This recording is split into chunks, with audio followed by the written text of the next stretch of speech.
পুরনো রোগেই যেন ধরেছে বাংলাদেশকে এবং শেষ মুহূর্তে গোল কনসিড করা যেন একটা পুরনো রোগ। ফার্স্ট হাফের শেষ মুহূর্তে গোল কনসিড করতে হয়েছে বাংলাদেশকে এবং ম্যাচটা 3-3 সমতায় ফিরেও সমতা শেষ পর্যন্ত ধরে রাখতে পারেনি। মাত্র কয়েক সেকেন্ড বাকি থাকতে আবারও গোল কনসিড করেছে বাংলাদেশ এবং শেষ পর্যন্ত হংকং চায়নার কাছে ম্যাচটা হেরেছে 3-4 ব্যবধানে। এবং দর্শকরা যেই হাসি মুখে মাঠ ছাড়ার কথা ছিল, এখন বোধহয় সেই হাসি মুখটা দর্শকদের আর নেই। আমরা দেখতে পাচ্ছি দর্শকরা অনেকটা মন খারাপ করেই, মন বেজার করেই দর্শকরা মাঠ ছাড়ছেন।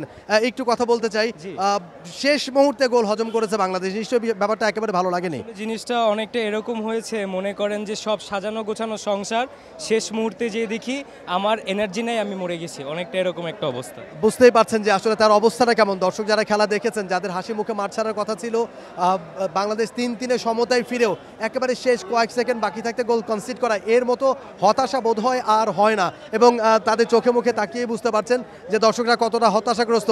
একটু কথা বলতে চাই, আর কথা বলার মানে এটা এত মানে পুরা ডিসঅ্যাপয়েন্টিং, মানে একটা মৃদুল মারমা আমার অনেক বাজে খেলছে, অনেক বাজে বিচ্ছিরি ভাই, এটা আশাহত খেলা।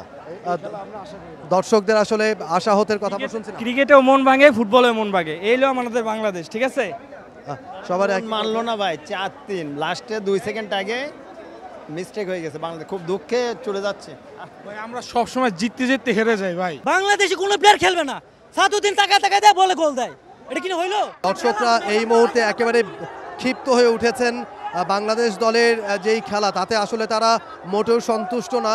তারা তাদের মন ভেঙে গেছে এবং তারা সেই প্রতিক্রিয়াটা জানাচ্ছিলেন এবং তারা শেষ মুহূর্তে গোল কনসিড করার যে অভ্যাসটা বাংলাদেশের হয়ে গেছে, সেই জায়গাটায় আসলে তারা এটা সম্পূর্ণ যেই ডিসিশনে বার্গিটা নামায়, আমরা সিঙ্গাপুরের সাথে যে ম্যাচটা হারছি সম্পূর্ণ বার্গির কারণে হারছি। দুইটা গোল খাইছে, আপনারা দেখেন দুটো গোলই কিন্তু একবারে ভুয়া। আজকে যে আমরা 4টা গোল খাইছি, 4টা গোল আপনি একটু রিপ্লেস করে দেখেন, 4টা গোল ভুয়া। আপনার দলে যত বড় মাপের প্লেয়ার থাকুক না কেন, আপনার বার্কি যদি স্ট্রং না থাকে সেক্ষেত্রে কোনো লাভ হবে না, কোনো লাভ হবে না। আমাদের সর্বোচ্চ প্রথমত কোচটা চেঞ্জ করতে হবে, কারণ হচ্ছে এই কোচের কারণে আমাদের রিপ্লেসমেন্ট প্লেয়ারগুলো আগে নামতো, তাহলে আমরা ম্যাচটা অবশ্যই জিততাম, মাস্ট বি জিততাম। কাবরেরার যে অবস্থা, সে যে ডায়মন্ড শেপে খেলে, এই ডায়মন্ড শেপ এখন চলে না। এখনকার দিনে আসলে আমাদের অ্যাটাকিং ফুটবল দরকার। সে 19 সিরার যে ডায়মন্ড শেপ আছে, সে ডায়মন্ড শেপে খেলে শুধুমাত্র আমার উইং থেকে থ্রু বল দিয়ে যায়, এটা এখন চলে না। আমার প্রপার নাম্বার 9 লাগবে। There's no number 9 in this match. And the same time left back যেটা ছিল যেমন সাদুদ্দিন, ও পুরোপুরি বুলশিট প্লে করছে, ওর কোনো কিছু খেলা হয়নি, কোনো ম্যান পার্কিং নেই, কোনো কিছু নেই, কোনো কিছু নাই। হাবে আর কাবরেরাকে আমাদের চেঞ্জ করতে হবে, একসাথে সাদকে চেঞ্জ করতে হবে। কেন জায়ানকে ফার্স্ট থেকে নামানো হলো এটা আমি জানি না, তবে এছাড়াও আমাদের কাছে বেটার অপশন ছিল।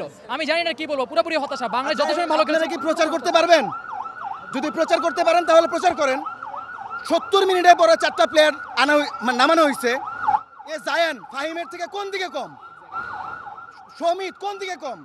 এর জামাল ভুইয়া কোন দিকে কম? দর্শকদের আক্ষেপের কথাগুলো শুনছিলাম, তাদের আসলে মন ভাঙার যে গল্পগুলো সেগুলো শুনছিলাম।